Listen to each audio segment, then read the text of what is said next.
इसका नाश जब तक ना हो तब तक हमारा मुक्ति असंभव बताया गया। तो ये है ऊती। अब मंडंतर, इसके बाद मंडंतर, मतलब ये जब ऊती का जागृतकरण होता है, जीव जब अपने काम के वशीभूत होकर के कर्म करने लगता है, जीव जब अपने लोभ मोह ये रिपुओं के वशीभूत होकर के कर्म करने लगता है, तब वो जीव ये संसार चक्र में बंध जाते हैं और बारंबार उसको इस संसार में आना पड़ता है। ये जो चक्र कब तक चलता है? बोले एक मनु के समय काल तक ये चक्र चलता रहता है। उसके बाद फिर से दूसरा मनु आएगा, फिर से नया रचना होगा, फिर से उस जीव को जब तक उसका मुक्ति ना हो उसको आना जाना पड़ेगा। इसे कहते हैं मनवंतर। तो भागवत जी में क्रम के अनुसार मनवंतर का भी वर्णन है। मनवंतर ईशानु कथा, इसके बाद आता है साधुओं की और भगवान की विशेष लीला कथा जो कि भागवत में है। जैसे ध्रुव चरित्र, प्रहलाद चरित्र, ये सब साधुओं की कथा है। और भगवान की जो लीला है, रामचंद्र की लीला, कृष्णचंद्र की लीला, बराह भगवान और जितने सारे अवतार हुए उनके कथा, ये सब है। इसे कहते हैं ईशानु कथा। और इसका श्रवण जब हो जाए तब क्या होता है, उसके बाद वर्णित है कि सृष्टि जैसे आगे बढ़ा कैसे इसका लय होगा ना निरोध। निरोध का मतलब है सृष्टि का प्रलय। तो इसका सृष्टि जैसे आगे हुआ है ऐसे प्रलय भी आएगा, इसको कहते हैं निरोध। और जो ईशानु कथा में रति जिसका हो जाए, भगवत कथा में रति जिसका हो जाए, उसे क्या मिलता है? बोले मुक्ति। नवम है मुक्ति, मोक्ष। उसे मोक्ष मिल जाता है जो भगवत कथा में जिसका रति बन गया, भगवत कथा में जिसका मति आ गया, वो क्या पाते हैं ना, उसे मोक्ष मिलता है। कपिल भगवान ने ये बात माँ देवहूति से कही है, सतां प्रसंगान मम वीर्य संविदो भवन्ति हृदि कर्ण रसायन कथा तज्ज सनात आशु अपवर्ग वर्तुनि श्रद्धा रतिर भक्ति अनुक्रमिष्यति। ये जो भक्ति है, ये जो रति है, कैसे आता है? बोले सतांग प्रसंगान मम वीर्य संविदो, सत्संग में बैठकर, साधुओं के पास बैठकर भगवत कथा का श्रवण करने से आता है। साधु जन ऐसे चीज है ना कि अगर कोई उनके पास आकर के बैठ जाए तो उनको और कुछ करना है नहीं। बहुत सारे लोग हैं जो कुंभ मेला में नहीं गए, प्रयागराज में नहीं गए, लेकिन प्रयागराज जाने का बहुत सारे महात्मा शास्त्र में है ना।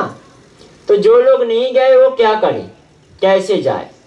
तो हमारे मानसकार तुलसीदास गोस्वामी जी इसका एक सहज उपाय हमको बताया है कि मुद मंगलमय संत समाजू जिमि जग जंगम तीर्थ राजू। प्रयागराज एक नहीं है, प्रयागराज दो है। बोले कौन? बोले एक है अचल, मतलब जो एक जगह में रहता है वो तीर्थराज प्रयाग, और दूसरा है सचल जो कि घूमते फिरते हैं, डोलते रहते हैं। वो कौन? बोले वो है साधु समाज। मुद मंगलमय संत समाजू जिमि जग जंगम तीर्थ राजू। साधु जन है दूसरा प्रयाग। जो एक बार साधु के चरण का दर्शन कर ले तो समझना चाहिए हम तीर्थराज प्रयाग में अवगाहन कर चुके हैं। इसीलिए हमारा बंगाल का नरोत्तम दास ठाकुर कहते हैं, गंगारो परश हইলে पश्चाते पावन दर्शने पवित्र करो यही तुम्हार गुण।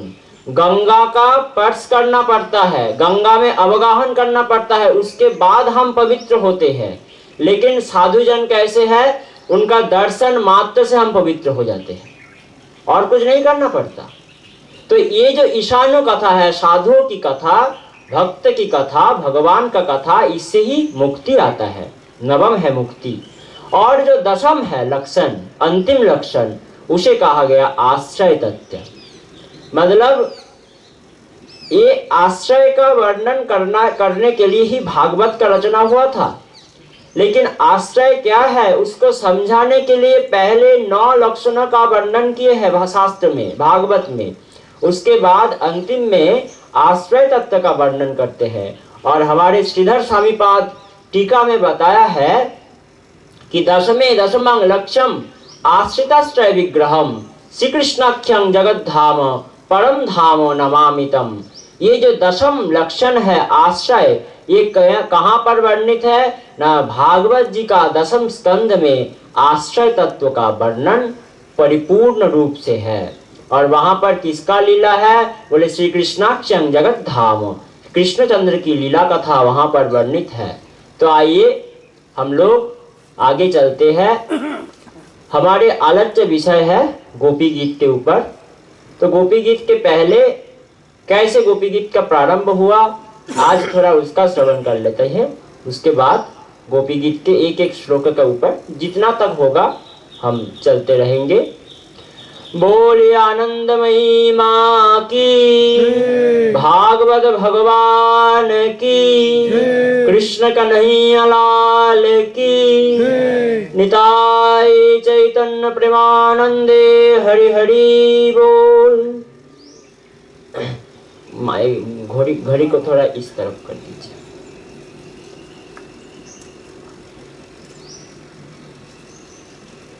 भागवत जी का दशम स्कंद में जब गोपियों ने कात्यायनी व्रत का पालन किया, देखिए माँ की कृपा के बिना कुछ नहीं हो सकता, इसीलिए पहले माँ की कृपा आवश्यक है। गोपियों ने जब कात्यायनी व्रत का पालन किया, 1 महीने सुबह में उठ करके, ब्राह्म मुहूर्त में उठ करके, स्नान ध्यान करके, यमुना के पुलिन में बालुका से देवी कात्यायनी का मूर्ति अंकित करते हुए और उनके सामने नैवेद्य उपचार से उनका भोग लगाते और क्या करते ना, हविष्यान्न रोज पाक करके हविष्यान्न का सेवन करते। ऐसे करके 1 महीने तक गोपियों ने तपस्या किए। उसके बाद माँ प्रकट हो गई और माँ आकर के कहने लगी, गोपियों तुम्हारे तपस्या से हम प्रसन्न है, तुमको क्या चाहिए? तो गोपियों ने कहने लगे कि हमको धन नहीं चाहिए, हमको जन नहीं चाहिए। आपके पास आकर के सभी ऐसे ही चाहते हैं ना कि धनं देही, जनं देही, जसो देही, विसो जही, ये सब चाहते हैं। तो हम लोगों का ये चाहत नहीं है। बोले तो तुम क्या चाहते हो?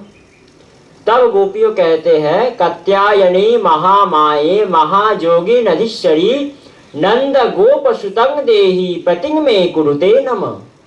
हे मैया, हे कात्यायनी, कात्यायनी महामाये महाजोगी नधीश्वरी, हे महाजोगियों के अधिश्वरी देवी, आप कृपा कीजिए। क्या कृपा?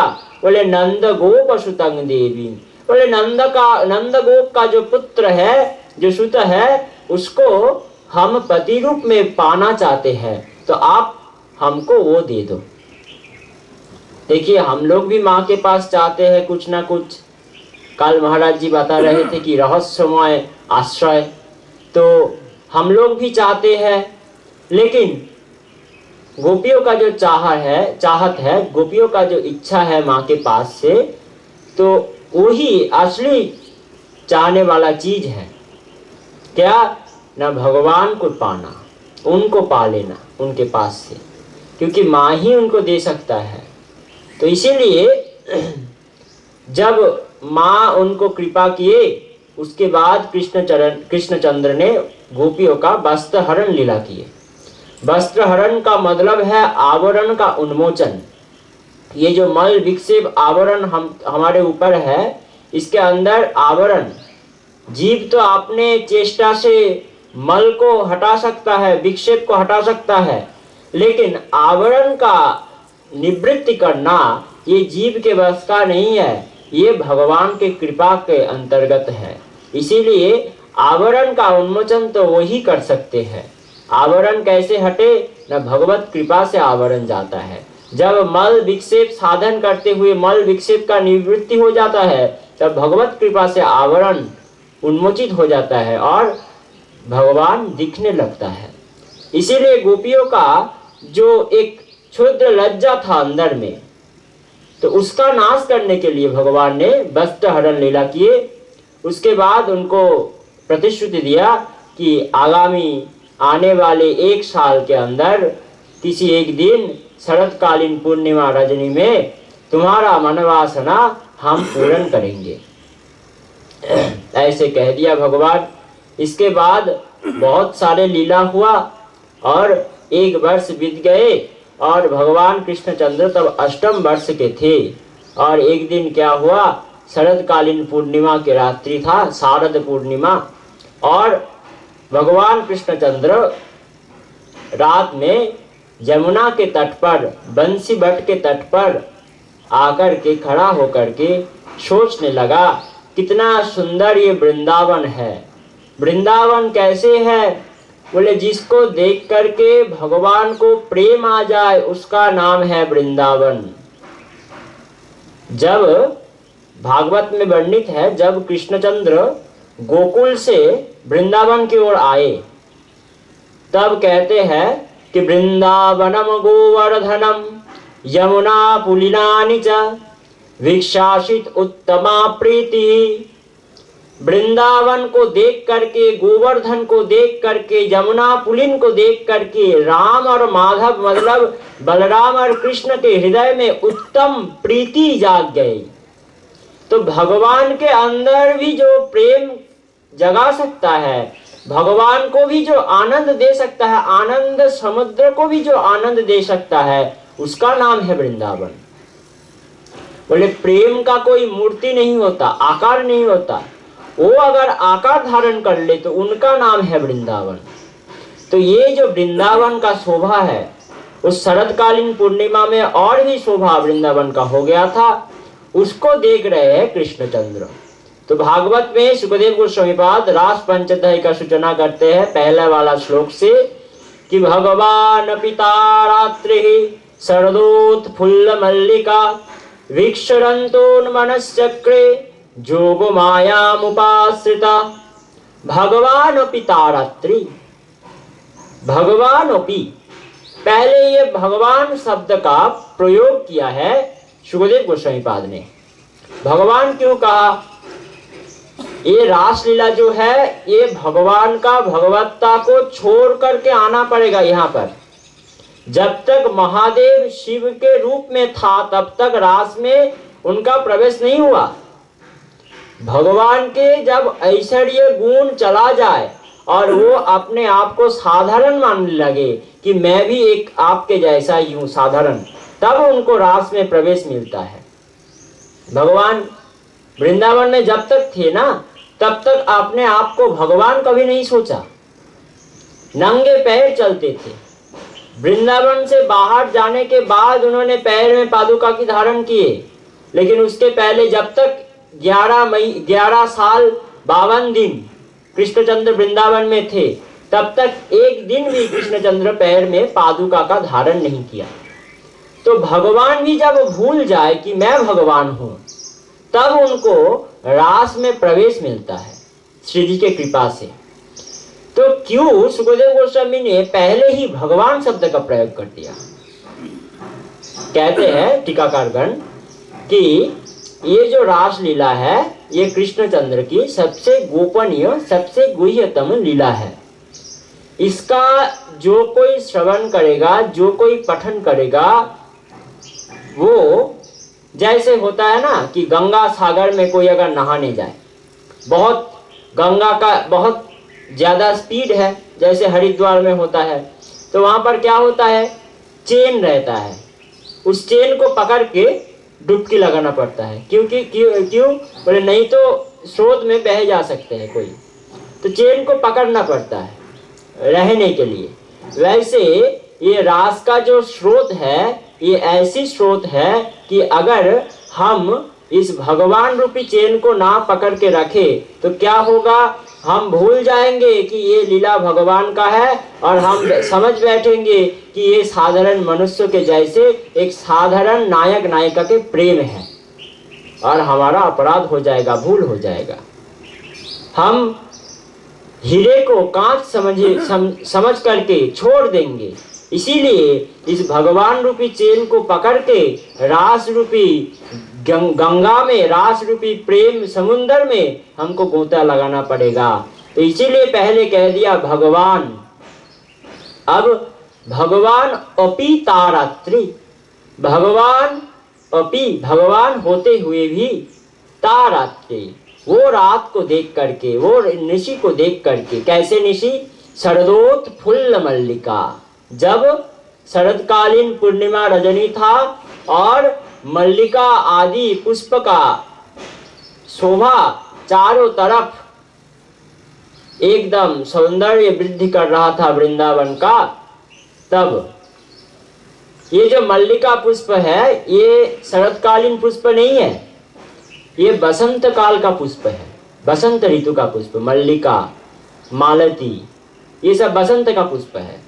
लेकिन भागवत में सुखदेव गोस्वामी कहते हैं शरदोत्फुल्ल मल्लिका, शरद काल में मल्लिका पुष्प खिले। ऐसे क्यों? क्योंकि कहते हैं कि रास के समय सिर्फ शरद काल नहीं था, रास जब हो रहा था तब 6 ऋतु एक साथ आ गए। और उसके राजा कौन है ऋतुओं के? बसंत है ऋतुओं के अंदर राजा। तो अगर हम कह दे कि राजा आया है तो समझना चाहिए कि सब कोई आ गया। ये समझ लेना चाहिए कि अगर राजा आ गया मतलब सब कोई आ गया। तो बसंत का पुष्प का वर्णन करने से हमको ये पता चल जाता है कि सभी ऋतुओं का आगमन एक साथ हो गया। इसीलिए कह दिया शरदोत्फुल्ल मल्लिका। मल्लिका पुष्प का वर्णन करते हुए सुखदेव गोस्वामी जी ने संकेत दे दिया कि 6 ऋतु एक साथ वर्तमान थे जब भगवान रास कर रहे थे। और वृक्ष रंतुन मनश्चक्रे, उसको देख करके, वृक्ष उसको देख करके भगवान के हृदय में रमन करने का इच्छा उठा। भगवान वो आत्माराम है, आप्तकाम है, पूर्ण काम है। आत्माराम का मतलब जो अपने आप में रमन करे। तो उनको क्या जरूरत है किसी के साथ रमन करने का? किसी के साथ रमन करने का जरूरत नहीं है। लेकिन वृंदावन एक ऐसा भूमि है जिसको देख करके वो आत्माराम भगवान के अंदर भी रमन करने का इच्छा बन गया। वृक्ष रमन्तुम मनश्चक्रे, रमन करने का इच्छा उठा। और योग मायाम उपाश्रिता, तब उन्होंने क्या किया? योग माया का आश्रय कर लिया। योग माया का आश्रय, ये योग माया के बिना भगवत लीला संपन्न नहीं होता। भगवत लीला अगर होता योग माया के बिना तो वो लीला में रस नहीं रहता। क्यों? क्योंकि अगर भगवान जान जाए कि मैं भगवान हूँ, मैं सब कुछ करने वाला हूँ, मैं सर्वसमर्थ हूँ, तो लीला कर नहीं पाएंगे। जैसे जो खेलने गया वो बल्लेबाज अगर ये जान ले कि रन करूं या ना करूं, जीत तो मेरा ही है, छक्के मारूं, 4 मारूं या कोई भी रन ना करूं, जीत तो मेरा है, ये अगर बल्लेबाज को पता चल जाए, क्या वो खेलेगा? खेलने का इच्छा ही उनको नहीं होगा। वैसे ही भगवान को अगर पता चल जाए कि मैं भगवान हूँ, मैं सब कुछ करने वाला हूँ, कर्तुम अकर्तुम अन्यथा कर्तुम सर्वसमर्थ, अगर ये पता चल जाए तो वो लीला क्यों करेंगे? लीला करने के लिए उनको भूलना पड़ता है कि मैं भगवान हूं। देखिए भगवान है अंतर्यामी, सर्वांतर्यामी। तो अगर लीला के वक्त, जैसे एक लीला का उदाहरण आपको देता हूं, वृंदावन लीला। एक बार क्या हुआ था, कृष्णचंद्र और गोपीगण आपस में अपने बीच लुका छुपी खेल रहा था। अब खेलने को सभी कोई आया और चोर कौन जाएगा? बोले कृष्ण ही चोर जाएगा। तो कृष्ण ने चोर दे दिया और उसको सभी कहने लगे कि तुम 1 से 100 तक गिनो और हम जब आवाज लगाएंगे तब हमको ढूंढने के लिए तुम आना। तो गोपियों ने क्या किया, ललिता का कपड़ा विशाखा ने धारण किया, विशाखा का कपड़ा ललिता ने धारण किया, चित्रा का कपड़ा इंदुरेखा, इंदुरेखा का कपड़ा चित्रा, ऐसे करके तुंगविद्या, रंगदेवी, सुदेवी, ऐसे करके आपस में कपड़ा का एक्सचेंज कर लिया। अब झाड़ियों के पास जाकर के ऐसे छुपा कि कपड़ा का एक कोना बाहर निकल के रहे और कृष्ण को वो दिख जाए। अब कृष्ण चोर हुए हैं, वो आ रहे हैं ढूंढने के लिए कि कहाँ कौन गया, और दूर से झाड़ियों की कोने से दिख रहा कि ये लाल साड़ी निकले हैं। तो कृष्ण को याद आ गया कि लाल तो पहने थे ललिता, ललिता तुमको पकड़ लिया, बाहर आओ। तो वहां से विशाखा निकलते हैं और चित्रा के पास जाकर के कहने लगे, चित्रा तुमको मैं पकड़ लिया साड़ी को देख करके। तो वहां से रंगदेव निकलते हैं। ऐसे तो भगवान ने एकदम पसीना पसीना हो गया कृष्णचंद्र का, और वो सोचने लगे कि अरे भाई ये तो बहुत चालाक निकला, अपने बीच कपड़ा का एक्सचेंज कर लिया, क्या करे। और बार बार कृष्णचंद्र चोर जाते हैं, क्योंकि 8 है ना, 8 नहीं वो बहुत सारे और भी थे। तो अपने बीच एक बार करके अगर चेंज करे तो कितना गोपियां थे ना, 300 करोड़, उसका अगर फैक्टोरियल किया जाए तो जो होगा वो है गोपियों का कपड़ा का एक्सचेंज करने का तरीका। तो इतना बार चोर जाना पड़ता कृष्ण को। तो अगर आप कहिए एक बात कि कृष्ण भगवान है, अंतर्यामी है, सर्वांतर्यामी है, क्या उनको इतना नहीं पता कि अपने पास रहने वाला गोपियों वो कपड़ा का एक्सचेंज कर लिए? क्या इतना उनको मालूम नहीं होगा? बोले नहीं होगा। क्यों नहीं होगा? क्योंकि अगर हो जाए तो खेलने में मजा ही नहीं आएगा।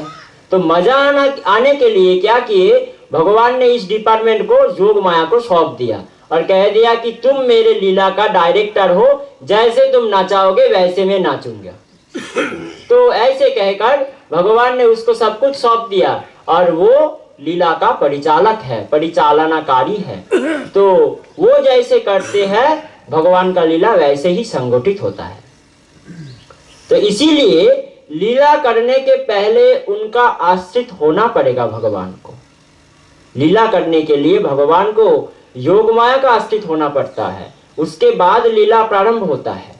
इसीलिए योग माया का आराधना किया भगवान, उपासना किया। और योग मायाम उपासिता, योग माया का जब आराधना हो गया, उपासना हो गया, अब अपने मुरली को कर कमल में लेकर के बार बार देखने लगे और देख करके मुरली से कह रही है, भगवान हे मुरली, तुझको मैं कितना प्यार करता हूँ, तेरा कितना सेवा करता हूँ। मुरली कहने लगा, अरे प्रभु आप क्या बता रहे हो, आप मेरे सेवा करते हो, मैं तो आपका सेवा करता हूं ना।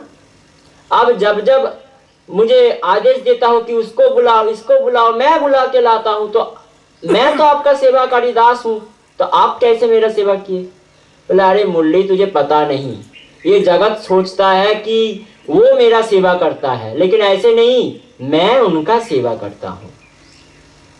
जे यथा माम प्रबद्धन्ते स्तां तथैव भजाम्यहम्।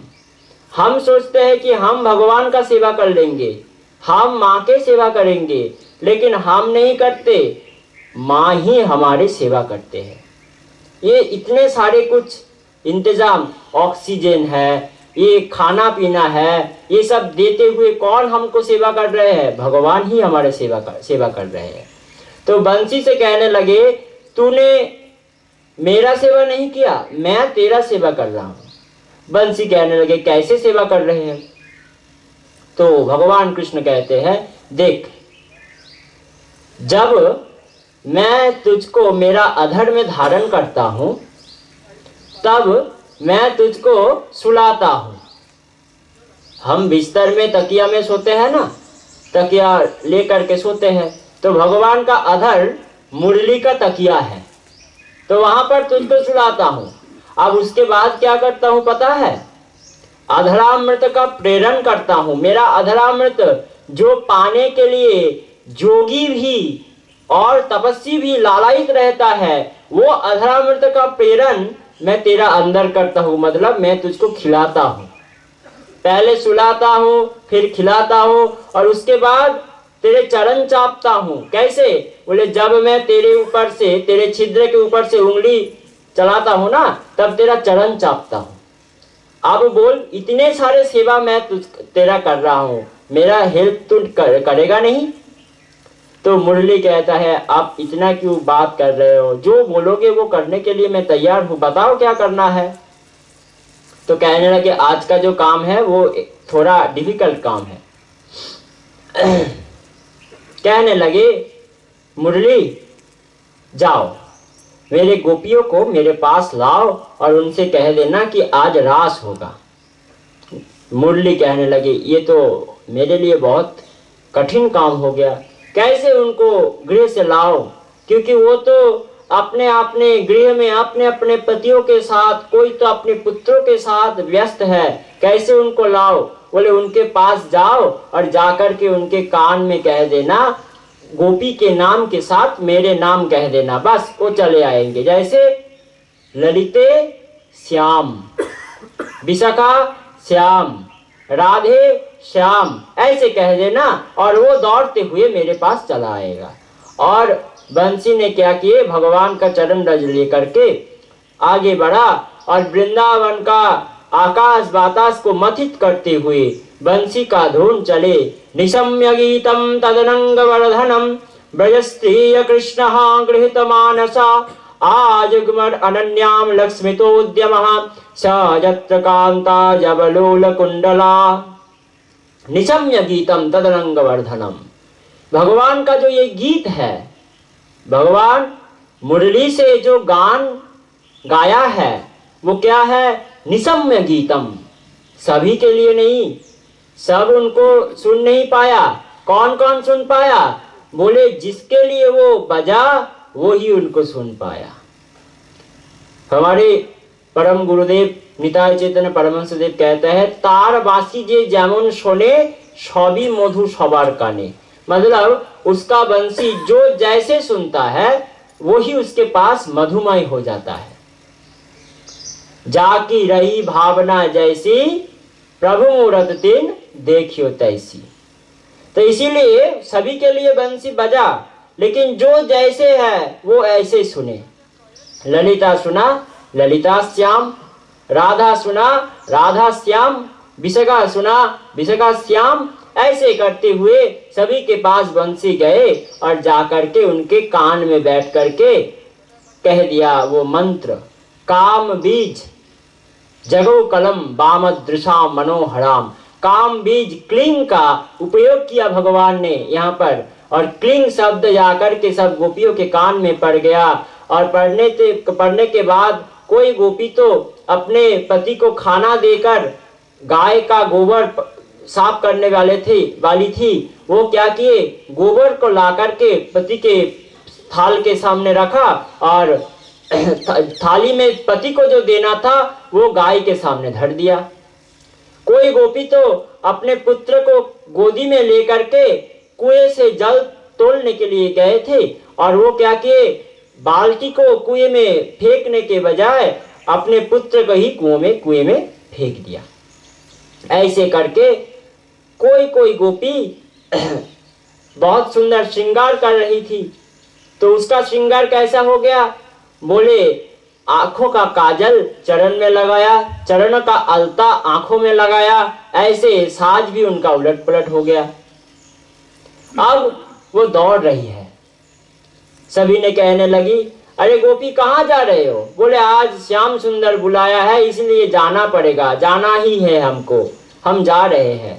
बोले अच्छा तुम तो जा रहे हो, लेकिन श्याम सुंदर बुलाया है, जा रहे हो सब कुछ ठीक है, लेकिन सज धज के जाओ।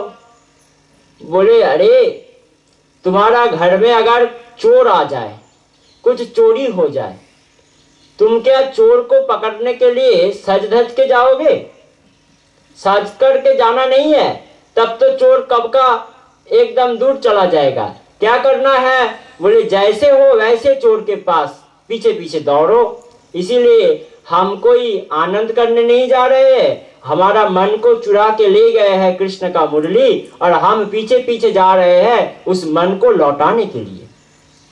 तो गोपियों ने भागी दौड़ लगाई एकदम। निशम्य गीतम तद अनंग वर्धनम, काम का वर्धन करने वाला, प्रेम का वर्धन करने वाला गीत बजाया कृष्णचंद्र बंसी से। तदरंग वर्धनम ब्रजस्त्रीय कृष्ण गृहित मानसा, ब्रजस्त्री के हृदय में कृष्ण प्राप्ति करने का एक व्याकुलता जाग पड़ी और वो सब दौड़ पड़ी। और क्या हुआ, वो जब दौड़ रही थी तब उनके कानों में जो कुंडल थी वो आगे पीछे हो रहा था। और वो क्या किए, जैसे मानो रास्ते दिखा रहा है कि इस पथ में चलो सखी, इस पथ में तेरा गोविंद है, इस पथ में तेरा कन्हा है। ऐसे करते हुए जवलोल कुंडला, उनके कुंडल आगे पीछे हो रहे हैं। और गोपियों ने दौड़ के वो बंसी बट के किनारे कृष्णचंद्र खड़े थे, उसके पास चले आए सब गोपियों ने। और कृष्णचंद्र जब उन सभी को देखा, देख करके कहने लगे कि स्वागतम वो महाभाग प्रियम किम करवाणि वह ब्रजस्य अनामयम कचित ब्रूतागमन कारणम। कहते हैं स्वागतम वो महाभाग, हे महाभाग, हे महाभाग्यशालिनी, स्वागतम। महाभाग क्यों? बोले सबको ही बंसी का धुन सुना, लेकिन तुम ही ऐसे हो जो मेरे लिए यहाँ तक चले आए, इसीलिए तुम महाभाग हो। स्वागतम वो महाभाग, तुमको स्वागत करते हैं। और प्रियम किम करवाणि वह, मैं आप तुम्हारा क्या कर सकता हूं, तुम्हारे लिए क्या कर सकता हूं। ब्रजस्य अनामयम कचित, ब्रज में सब कुशल है तो ब्रूतागमन कारणम, तुम्हारे आगमन का कारण क्या है। आप गोपियों को गुस्सा आ गई। अगर आपको कोई ऐसे बताकर जाए कि आप फलाना दिन, आप 30 तारीख को या कुछ तारीख को आप आना, आपके बिना मेरा जो कार्यक्रम है वो होगा ही नहीं, ऐसे करके आपको कोई निमंत्रण करके जाए और आप जब वहां पर गए, जाने के बाद अगर वो कहने लगे क्यों आए हो, तो कैसे लगेगा। आपको निमंत्रण करके गया, एकदम हाथ जोड़ के, और जाने के बाद कहने लगे क्यों आए हो, तो कैसे लगेगा, बहुत बुरा लगेगा। तो गोपियों को बुला के लाए हैं कृष्णचंद्र, और लाने के बाद कहने लगे ब्रज में सब कुशल तो आप लोग क्यों आए हो, ब्रूता आगमन कारणम, आपके आगमन का कारण क्या है। तब गोपियों ने क्या किया, 3 प्रकार का गोपियां थी, एक था वामपंथी, एक था चरमपंथी और एक था उसका मध्य में। जो नरमपंथी था वो क्या कर रहे हैं, वो तो एकदम अपने प्राण को त्याग करने में चल पड़े। आप इस प्राण को रखेंगे नहीं क्योंकि कृष्ण ने हमको लौटा दिया, प्राण को रखेंगे ही नहीं। और जो मध्यमा थे वो क्या किए, वो अपने नाखून से मिट्टी को खोदने लगे कि मिट्टी में प्रवेश कर जाऊंगा।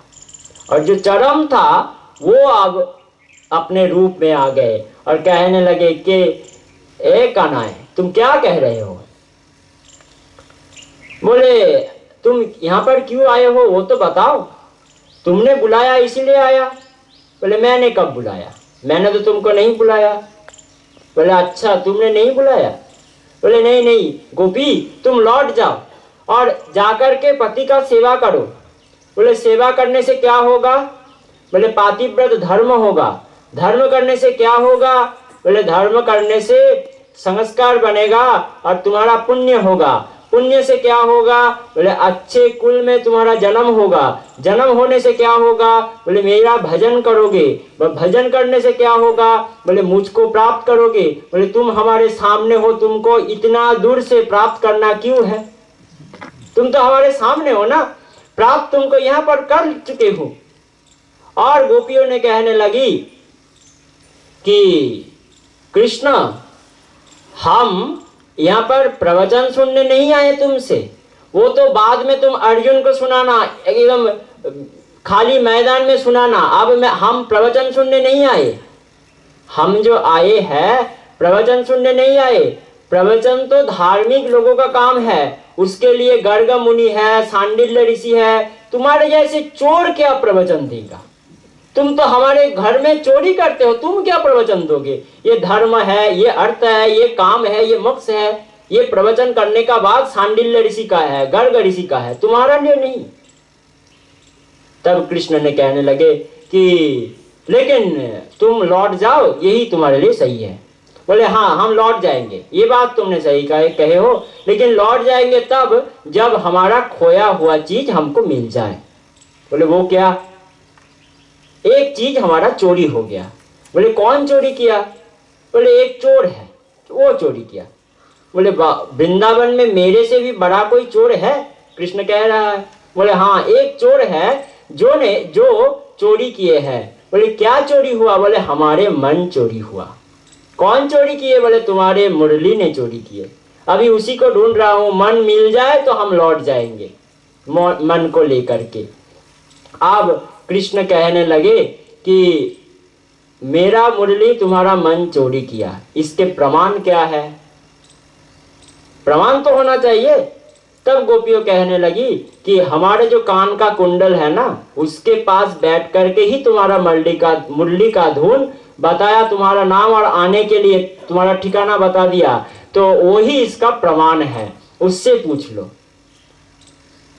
अब गोपियों जब देख रहा है कि ये कृष्ण का एक तमाशा है, तब गोपियों ने सोच लिया कि अब हम कृष्ण को नचाएंगे। तब वो क्या किए? बोले सखी चल, इसके साथ बात करके कोई फायदा नहीं, हम हमारे पथ चलते हैं। अब कृष्ण तो उनको बुलाया था रास करने के लिए, आप देख रहा है सब गोपी एकदम भाग रहे हैं उसको छोड़ करके। तब क्या करे, पीछे से कृष्ण ने पुकार दिया, अरे गोपी रुक जाओ, मैं तो तुम्हारे साथ थोड़ा रंग तमाशा कर रहा था, आ जाओ गोपी, आज तो तुम्हारे जो मनवासना है इसका पूर्ण करने का दिन है, आज रास करेंगे और राधा रानी के साथ हम नाचेंगे। और जब ऐसे बात बता दिया, गोपी कहने लगे तुम्हारा तो डिमांड एकदम हाई लेवल में है। बोले क्यों? बोले इतने समय तक हमको ठुकराते गए और आप कह रहे हो कि हमारे श्री जी के साथ नृत्य करोगे, ये संभव नहीं है। पहले हमको हराओ, हम लोग सब बहुत बड़े बड़े गुरु के शिष्य हैं, पहले नृत्य में हमको हरा दो, उसके बाद हमारे श्री जी से नृत्य करना। अब दोनों में पक्ष प्रतिपक्ष हो गई। तो भगवान एक तरफ और गोपियों एक तरफ, गोपियों के साथ भगवान का नृत्य का एक कंपटीशन हो रहा है। तो अगर कृष्ण हार जाए तो राधा रानी के साथ उनका नाच संभव नहीं है, रास संभव नहीं है। अब कृष्ण सोच रहा है कि पहले इनको ही नाचने के लिए कह देता हूं। क्यों? क्योंकि कृष्ण ने कहने लगा गोपी पहले तुम नाचो। बोले क्यों? बोले तुम लोग तो कोमल अंगी हो, ज्यादा रात तक नाचने में तुम्हारा पैर दुख जाएगा, इसीलिए पहले तुम नाच लो, उसके बाद पूरा रात हम नाचेंगे। ये बाहर में कृष्णचंद्र कहा, अंदर में है कि गोपियों ने गुरु को पकड़ के नाच सीखा और कृष्ण ने किसको पकड़ के नाच सीखा पता है? बांग्ला में कहते हैं गोरु के धोरे नाच सीखे। मतलब गोपियों ने गुरु किया और कृष्ण ने वो गाय को पकड़ने के लिए जब दौड़ा और उसके गोबर में पैर पिछल के पड़ गया, वही कृष्ण का नाच का शिक्षा हो गया वहां पर। तो इसीलिए कृष्ण तो नाच नहीं पाएगा, इसीलिए क्या किए ना, पहले गोपियों जब नाचेगा उसके एक स्टेप को ले लेगा और वही पूरा रात, जैसे एक लाइन गाना को पूरा रात चलाने से जैसा होता है वैसे पूरा रात कृष्ण नृत्य करेंगे। तो अब कृष्ण के साथ गोपियों का प्रतिपक्ष हो रहा है, कृष्ण हार गए। क्या करे? गोपियों ने कह दिया कि तुम्हारा जितना अलंकार है सब कुछ हम खोल लेंगे। अब कृष्ण रोने लगा कि कैसे होगा, जसोदा माँ तो मुझे डांटेगा। तब एक गोपी कहने लगी ये वृंदावन है, राधा नाम से यहाँ पर सब कुछ होता है। तब कृष्ण ने राधा राधा करके नाचना प्रारंभ कर दिया और राधा राधा करके जब ही नाच पड़े तब क्या हुआ, गोपियों रुक गए और कृष्णचंद्र जयलाभ कर लिए और राधा रानी के साथ कृष्ण का एक स्थान में आकर के खड़ा हो गया और रास नृत्य का प्रारंभ हो गया। तत्राति शुशुवीताभिर भगवान देवकी सुत मध्ये मणिनां हैमानां महामरकतो यथा। अब क्या हुआ, चारों तरफ गोपियों जैसे लगता है कि हेम कांति गोपी, सोने के जैसा कांति, और उसके बीच कृष्णचंद्र जैसे लगता है महामरकत मणि के जैसे, नील मणि, उसके चारों तरफ हेम कांति गोपी। मध्य मणिनां हैमानां महामरकतो यथा, ऐसे करके नृत्य हो रहे हैं, बहुत सुंदर नृत्य हो रहे हैं। और नाचते नाचते गोपियों के हृदय में अहंकार, अभिमान आ गया, भगवत प्राप्ति होने का अभिमान। अभिमान अगर एक बार आ जाए तो वो बहुत बुरी है। ये बात को बताने के लिए गोपियों हमारा कौन है, हमारे आचार्य है। गोपी, उनके अंदर अभिमान आ नहीं सकता। अरे भगवान को प्राप्त करने के लिए पहले ही अभिमान को छोड़ना पड़ता है। अभिमानम सुरापानम गौरवो रौरवो समम प्रतिष्ठा शुकरी विष्ठा त्रयं त्यक्ता हरिम भजे। अभिमान सुरापान के समान है, उसको त्याग करके हरि का भजन करना चाहिए। और प्रतिष्ठा शुकरी विष्ठा, बड़ा के विष्ठा के बराबर है प्रतिष्ठा, ये सब का त्याग करना चाहिए। तो जो गोपी प्रेम का आचार्य है उसके अंदर क्या अभिमान रह सकता है? अभिमान नहीं है। लेकिन हमको शिक्षा देने के लिए ये अभिमान का एक अवतारणा किए है गोपियों ने, कि अभिमान अगर आ जाए, वो जितना भी कितना भी पास का, कितना भी अपना हो, भगवान उनको त्याग कर सकते हैं।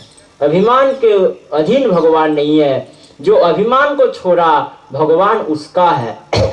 तो गोपियों ने जब अभिमान किया तब भगवान ने उनके सामने से दूर चले गए। अब गोपियों रोने लगी। गोपियों पहले तो एकदम उन्मत्त हो गई कि कृष्ण कहाँ है। और ये बृहदशा में क्या हुआ, अपने आप को कृष्ण समझने लगा।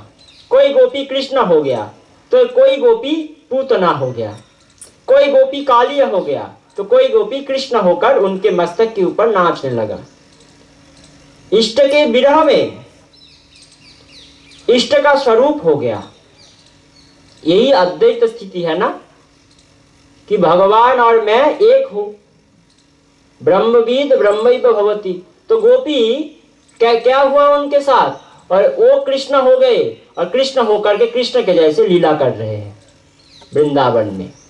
और बहुत देर तक ऐसे करने के बाद उनको चेतना आया कि हम लोग कृष्ण से दूर चले आए हैं, तो कृष्ण को ढूंढना पड़ेगा। वहां पर दो लोग नहीं है, एक है कृष्ण और एक है उनके अंदर का एक सखी, जिसका नाम भागवत में नहीं है। लेकिन ऐसे क्या कहते हैं कि वो नाम का एक संकेत भागवत ने दिया है। अनया राधित अनुनाम भगवान हरिश्वर जन्न विहाय गोविंद प्रीते यामा नयद रहो।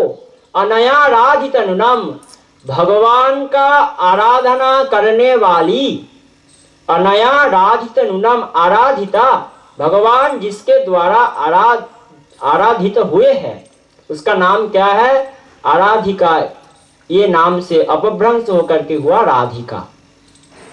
इसीलिए राधा नाम का एक संकेत भागवत जी यहाँ पर देते हैं। ये हमारा सनातन गोस्वामी का कहना है।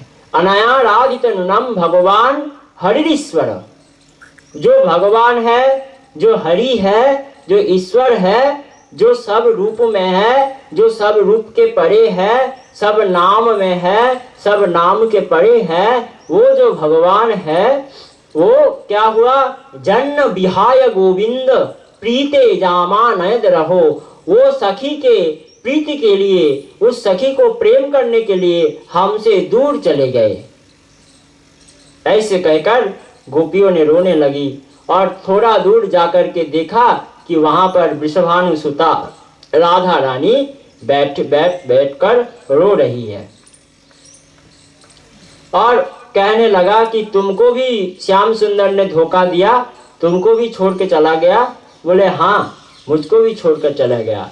बोले गोपियों को त्याग किया ये तो समझ में आया, लेकिन राधा रानी को क्यों त्याग किया? राधा रानी को जब वन के अंदर से ले जा रहे थे कृष्णचंद्र, तब राधा रानी ने सोचा कि मैं तो सब सखियों का प्राण हूं। सब सखी कौन है? राधा रानी उसका प्राण है। और मैं कैसे श्रेष्ठ होऊंगा अगर मेरा सखी वहां पर रो रही है और मैं कृष्ण के साथ यहाँ पर लीला कर रहा हूं। इससे मेरा श्रेष्ठत्व नहीं प्रतिपादित होता। अगर वो जैसे रो रही है मैं भी वैसे रोऊं तो मैं उनके सखी कहने का लायक हूं और तभी मैं उनका प्राणेश्वरी होऊंगा और श्रेष्ठ होऊंगा।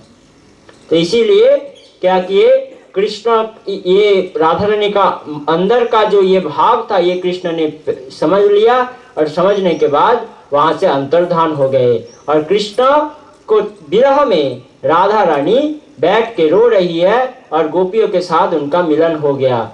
गोपी और राधा रानी सब मिलकर के पहले तो तुलसी वृक्ष के पास जाकर के पूछने लगे, कस्माद तुलसी कल्याणी, हे कल्याणी तुलसी, तुमने क्या श्याम सुंदर को देखा हो? और थोड़ी देर बाद सोचने लगे कि ये तुलसी ये तो कृष्ण का दासी है, चरण में रहता है, ये क्यों बताएगा कि वो कौन है, उसका प्रभु कहां पर है, क्यों बताएगा? नहीं बताएगा। तो फिर गया आम वृक्ष के पास जाकर के कहते हैं, क्या तुमने कृष्ण को देखा हो? तो और सोचने लगे कि ये तो पुरुष है, कृष्ण का पक्ष लेगा, हमारे पक्ष नहीं लेगा। तो उससे चले गए लताओं के पास जाकर के कहने लगे, क्या तुमने कृष्ण को देखा हो?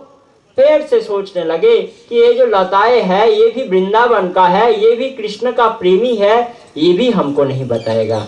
ऐसे करते हुए जमुना पुलिन में जमुना जी से पूछते हैं, किसी भी जो कि पेड़ है, जो प्राणी है, जो जंतु है, सभी से पूछ रहे हैं कि कहाँ पर कृष्णचंद्र है। ये पूछते पूछते जब देख रहा है कृष्ण नहीं मिल रहा है, तब सब गोपी आकर के यमुना पुलिन में बैठ गई और एकदम पद्म फूल के आकृति में मध्य स्थल में राधा रानी उसके चारों तरफ गोपियों बैठ गई और बैठ करके रोने लगी। गोपियों का जो रोना है वो ही गोपी गीत है। रोना गान जैसे निकल आया गोपियों के अंदर से, इसे ही कहता है गोपी गीत। आज तो समय हो गया है, तो कल से हम ये गोपी गीत के श्लोकों का श्रवण करेंगे। 19 श्लोक है, जितना दूर हम चल सके चलेंगे, बाकी 5 दिन में। आज यहीं पर विश्राम। सभी संत जनों के चरण में, श्रोत्री जनों के चरण में प्रणाम करते हुए माँ की चरण कमल में मेरा वाणी को अर्पण करता हूँ। बोले आनंदमयी माँ की, निताई चैतन्य महाप्रभु की, स्वामी श्री मुक्तानंद गिरि जी महाराज की, बाबा भोलानाथ जी की, काशी विश्वनाथ भगवान की, परम पूज्यपाद स्वामी श्री भास्करानंद जी महाराज की, राधा रानी की, कृष्ण कन्हैया लाल की, वृंदावन धाम की, आपन आपन गुरुदेव भगवान की, निताय चैतन्य प्रेमानंदे हरि हरि बोल। नमः पार्वती पतये हर हर महादेव। ओम पूर्णमदः पूर्णमिदं पूर्णात् पूर्णमुदच्यते पूर्णस्य पूर्णमादाय पूर्णमेवावशिष्यते। ओम शांति शांति शांति। हरि ओम तत्सत्।